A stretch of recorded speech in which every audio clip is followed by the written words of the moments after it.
Hello everybody and welcome to Dhan. जब सब कहते हैं स्टार्टअप बबल बर्स्ट हो गया है तो इंडिया का आईपीओ मार्केट रिकॉर्ड तोड़ रहा है। तो यहाँ चल क्या रहा है? और दूसरे न्यूज में देखेंगे कि ओला इलेक्ट्रिक ने पिछले 10 दिनों में 60% का रैली दिया है। अब ये कैसे और क्यों और क्या ये कंटिन्यू होगा, देखते हैं in detail. Hi, this is your host C S Suhani Kataria and let's begin.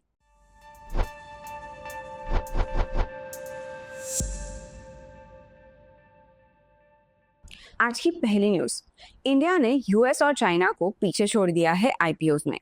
2024 में इंडिया ने आईपीओ वॉल्यूम में यूएस और चाइना को क्रॉस कर दिया। ये माइलस्टोन दिखाता है कि इंडियन स्टार्टअप इकोसिस्टम अब मैच्योर हो रहा है। अब सिर्फ आईटी सर्विसेज, एफएमसीजी या बैंकिंग ही नहीं बल्कि स्टार्टअप्स भी पब्लिक मार्केट का हिस्सा बन रहे हैं। अब ये आईपीओ वेव क्यों आ रही है? सबसे पहले क्योंकि मैच्योरिंग स्टार्टअप इकोसिस्टम बन रहा है। पहले founders growth at all cost mentality लेकर चल रहे थे। अब फोकस है प्रॉफिटेबिलिटी पर, डिसिप्लिन पर और सस्टेनेबल ग्रोथ पर। जोमैटो के आईपीओ के बाद उनकी ग्रोथ ने ये प्रूव कर दिखाया कि आईपीओ एंड पॉइंट नहीं है बल्कि शुरुआत हो सकती है। The second thing is about public market as the new early startup. Retail investors, high net worth individuals और इंस्टीट्यूशंस अब कैच देम अर्ली अप्रोच ले रहे हैं। मतलब पहले सिर्फ वीसीज को चांस मिलता था अर्ली स्टेज ग्रोथ में, लेकिन अब आम इन्वेस्टर्स भी उस जर्नी का हिस्सा बन सकते हैं। तीसरा, बेटर वैल्यूएशंस अनलॉक करना।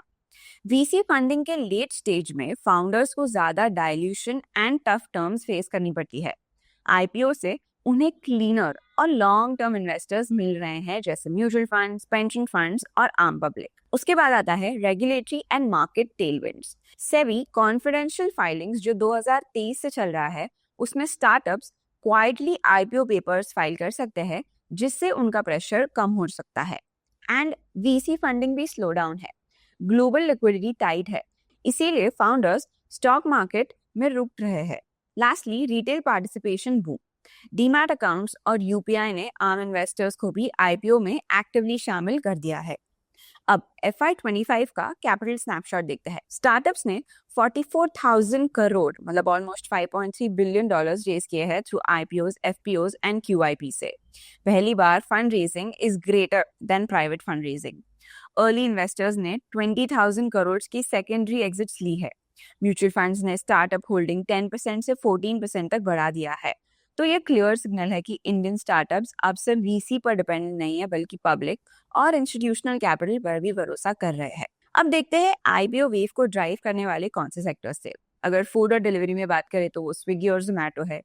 ईवी और मोबिलिटी में ओला इलेक्ट्रिक है। बेबी केयर में फर्स्ट क्राई, लॉजिस्टिक्स में ब्लैक बक, कोवर्किंग स्पेस में एफविस, ट्रैवल टेक में इक्सिगो। ये सब इंडिया के कंज्यूमर इकोनॉमी और डिजिटल अडॉप्शन के बड़े ट्रेंड्स को रिफ्लेक्ट करते हैं। साथ ही साथ देयर आर ऑलवेज चैलेंजेस, जैसे क्वार्टरली रिजल्ट का प्रेशर। पब्लिक मार्केट हर 3 महीने में रिपोर्ट कार्ड मांगता है, मिस किया तो स्टॉक गिर जाता है। उसके बाद है वैल्यूएशन कंसर्न्स। कुछ आईपीओज ओवरप्राइस्ड होते हैं और लिस्टिंग के बाद क्रैश कर जाते हैं। एक्सपर्ट्स जैसे सुनील जायसवाल और शामशेर खान कह रहे हैं कि हमें इन्फोसिस टाइप क्वालिटी आईपीओज चाहिए, ना कि we exist so invest type वाले। उसके बाद है global volatility. Fed hikes, oil prices या जियोपॉलिटिकल इश्यूज के असर आईपीओ वैल्यूएशंस पर आता है। And lastly, growth versus profit का बैलेंस। फाउंडर्स को दोनों चीज मैनेज करनी होती है, जो है scales and profits. So if you look at the big picture, India का कैपिटल मार्केट इवॉल्व हो रहा है। अब सिर्फ ट्रेडिशनल सेक्टर्स नहीं बल्कि इनोवेटिव स्टार्टअप्स भी लिस्टेड हो रहे हैं। स्टार्टअप्स को अब ट्रांसपेरेंसी और गवर्नेंस दिखाना होगा। रिटेल इन्वेस्टर्स के लिए एक नया चांस है कि वो अर्ली स्टेज ग्रोथ का हिस्सा बन सके। अगले कुछ साल डिसाइड करेंगे कौन से स्टार्टअप्स डिसरप्टर से लीडर बनते हैं और कौन हाइप में ही खत्म हो जाएगा। अब बात करते हैं आज के दूसरे न्यूज की, इंडिया का इलेक्ट्रिक टू व्हीलर मार्केट, जिसमें हम कैप्चर करेंगे आज ओला इलेक्ट्रिक को। इंडिया का electrical two wheeler which is E2W market अब एक बड़े ट्रांजिशन फेज से गुजर रहा है। पहले ये मार्केट हाइप और सब्सिडीज पर चल रहा था, लेकिन अब सिचुएशन बदल रही है। अब कंपटीशन ज्यादा इंटेंस हो रही है और स्केल, टेक्नोलॉजी और फाइनेंशियल स्ट्रेंथ ही डिसाइड करेगी कि कौन सर्वाइव करेगा। इस मार्केट में अभी 3 बड़े प्लेयर्स सबसे ज्यादा स्पॉटलाइट में है। टीवीएस मोटर्स, ओला इलेक्ट्रिक और एथर एनर्जी। टीवीएस अभी क्लियर लीडर है, लेकिन ओला और एथर एक दूसरे के पीछा छोड़ने की कोशिश में लगातार टक्कर दे रहे हैं। But today let's talk about Ola electric. Ola electric subsidy और स्केल के साथ सर्वाइवल मोड पे है। ओला इलेक्ट्रिक ने इंडिया के E2W मार्केट को सबसे ज्यादा अग्रेसिवली डिस्टर्ब किया है। एक टाइम पर ओला की मार्केट शेयर 50% से भी ज्यादा थी, लेकिन अब सिचुएशन बदल गई है। अगर सेल्स परफॉर्मेंस देखते हैं तो अगस्त 25 में ओला ने 18,972 यूनिट्स बेचे, जो एथर से थोड़ा ज्यादा था। लेकिन इंपॉर्टेंट बात यह है कि ओला के सेल्स ईयर ऑन ईयर 31% गिरे। उनका मार्केट शेयर जो एक साल पहले 31% था, अब गिरकर 17% ही रह चुका है। अगर रिकवरी फैक्टर की बात करें तो ओला का अगस्त sales recovery partly Bajaj auto के सेल्स कोलैप्स की वजह से था, ना कि खुद की ऑर्गेनिक स्ट्रेंथ पर। अब ओला की होप बहुत बड़ी है, which is for the PLI certification. Ola electric को recently production linked incentives which is PLI का सर्टिफिकेशन मिला है अपने जेन 3 स्कूटर्स के लिए। ये सर्टिफिकेशन ओला के लिए एक गेम चेंजर है, क्योंकि इससे कंपनी को अपने स्कूटर सेल्स पर 13 to 18% तक इंसेंटिव्स मिलेगा 2028 तक। इंसेंटिव्स उनके साथ 7 Gen 3 S1 मॉडल्स पर अप्लाई होता है, जो ओला की करंट सेल का हाफ से ज्यादा कंट्रीब्यूट करते हैं। मैनेजमेंट का मानना है कि PLI बेनिफिट उनकी प्रॉफिटेबिलिटी को बूस्ट करेगा और Q2 ऑफ FY26 से उन्हें EBITDA पॉजिटिविटी की तरफ ले जाएगा। अगर प्रोडक्ट पाइपलाइन की बात करते हैं तो ओला नए मॉडल्स लॉन्च करने वाली है, जैसे S1 Pro Sport, S1 Pro Plus, 5.2 kilowatt and roadster X। ये मॉडल्स लेट 25 एंड अर्ली 26 में डिलीवरीज के लिए रेडी होंगे। ओला साथ ही रेयर अर्थ मैग्नेट्स के बिना मोटर टेक्नोलॉजी पर काम कर रहा है, ताकि चाइना की एक्सपोर्ट कर्व का इम्पैक्ट ना हो। अगर फाइनेंशियल पोजीशन की बात करें तो जून क्वार्टर में ओला का नेट लॉस 428 करोड़ था, जो पिछले साल से ज्यादा था, लेकिन सब्सिक्वेंटली कम हुआ है। रेवेन्यू हाफ होकर 828 करोड़ रह गया, लेकिन ग्रॉस मार्जिन इंप्रूव होकर 25.6% तक पहुंच गया। स्टॉक PLI सर्टिफिकेशन के बाद रैली हुआ, सिर्फ 10 दिन में ही 60% से ऊपर है और 1 सितंबर को 61.14 पर ट्रेड हुआ।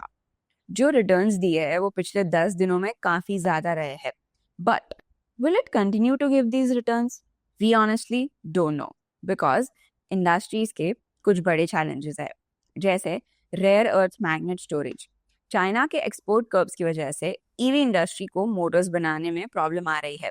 बजाज ऑटो काफी बैडली इम्पैक्टेड हुआ है और उसने चेतक स्कूटर की सेल्स गिर गई है।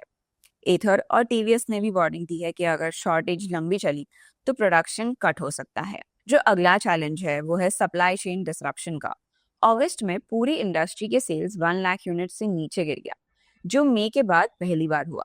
ये सप्लाई चेन डिसरप्शन का डायरेक्ट इम्पैक्ट था। And lastly, profitability pressure. आज की डेट में ऑलमोस्ट सभी E2W कंपनीज EBITDA लॉसेस में चल रही है। इन्वेस्टर्स अब पेशेंस लूज कर रहे हैं और उन्हें सस्टेनेबल प्रॉफिटेबिलिटी चाहिए। All in all, to conclude, आज की सिचुएशन में क्लियर है कि TVS अभी मार्केट लीडर है, लेकिन मार्केट का सबसे बड़ा कहानी ओला और एथर के बीच कंपटीशन है। ओला इलेक्ट्रिक अपना लॉस्ट ग्राउंड रिकवर करने की कोशिश कर रहा है।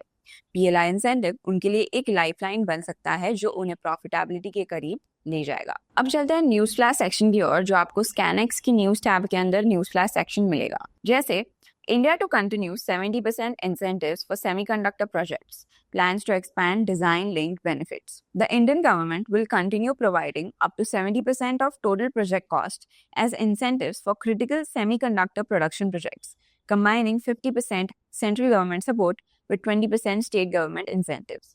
Electronics and IT Secretary S. Krishnan announced that approximately $30 billion in incentives and benefits are to be implemented. उसके बाद हम देख सकते हैं that US stock futures fall as market awaits Trump Defense Department announcement. US stock index futures declined on Tuesdays as traders returned from Labor Day holiday.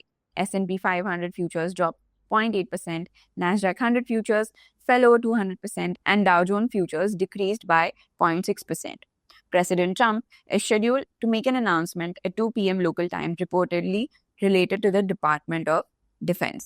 Trump faces challenges including stalled Russia-Ukraine peace efforts and India-China-Russia alignment at the SCO summit. तो ऐसे ही quick news के update के लिए आप भी हमारे product और ज़्यादा एक्सप्लोर कर सकते हो। अब चलते हैं इनसाइट्स टैब पे और देखते हैं आज का heat map. Let's look at the top gainers and losers for today, जिसमें हम देख सकते हैं आज का जो टॉप गेनर है वो है power grid corporation of India, which is up by 2.45%. NTPC is up by 1.69%. Tata Consumer Product is up by 2.33%. Nestle is up by 2.26%. Bajaj Auto is up by 0.71%. So these have been the top gainers for today. Top losers की बात करें तो Mahindra and Mahindra is down by 2.44%. Dr. Reddy's Laboratory is down by 2.05%. Kotak Bank is down by 1.33%. ICICI Bank is down by 1.19%.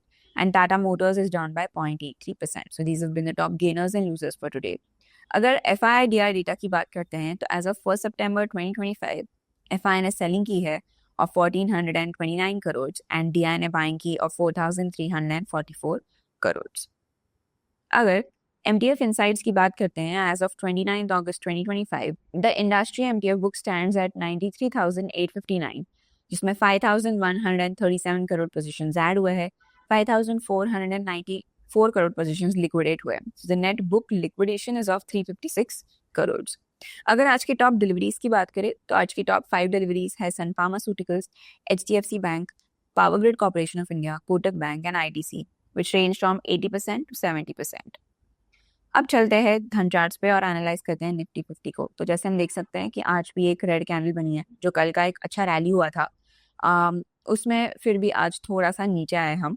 अब कैसे आए देखते हैं। Let's go on hourly basis. और जैसे हम देख सकते हैं कि पहले 1 घंटे में बहुत ही अच्छा रैली किया मार्केट्स ने, और उसके बाद के जो अगले 3 घंटे थे वो काफ़ी फ्लैट थे, and then we saw a huge drop. मतलब जो आज का लो था उसे भी तोड़ के हम लोग नीचे आ चुके हैं, and again for the last 2 hours we were flat again. तो अगर नंबर्स देखें तो Nifty open around 24,653, made a high of 24,756, made a low of 24,522 and closed around 24,579.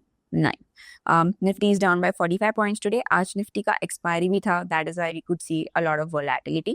अब सेंसेक्स पे जाते हैं। Sensex is down by 206 points today. Sensex opened around 80,520, made a high of 8761, made a low of 80,000 and closed around 80,157. अगर indices में बात करें top gainers और losers की, आज का जो टॉप गेनर है वो है Nifty CPSE, which is up by 1.27%. उसके बाद FMCG is up by 1.12%, Realty is up by 0.72%. अगर लूजर्स की बात करते हैं तो Nifty private bank is down by 0.7%, BSE Bank X is down by 0.68% and Fin Nifty is down by 0.66%. And Nifty bank is down by 0.63%. मतलब आज के जो जो निफ्टी को नीचे खींचा है या सेंसेक्स को नीचे खींचा है वो यूजुअली पूरा बैंकिंग सेक्टर ने खींचा है. That's it for today. I will see you tomorrow. तो आपको क्या लगता है, will Ola electric recover fundamentally as well? Because technically वो स्टॉक तो बहुत ज़्यादा रैली कर चुका है पिछले 10 दिनों में. What do you think? Tell us in the comments below. Till then, like, share and subscribe and stay curious and stay updated. Investments in the securities market are subject to market risk. Read all the related documents carefully before investing.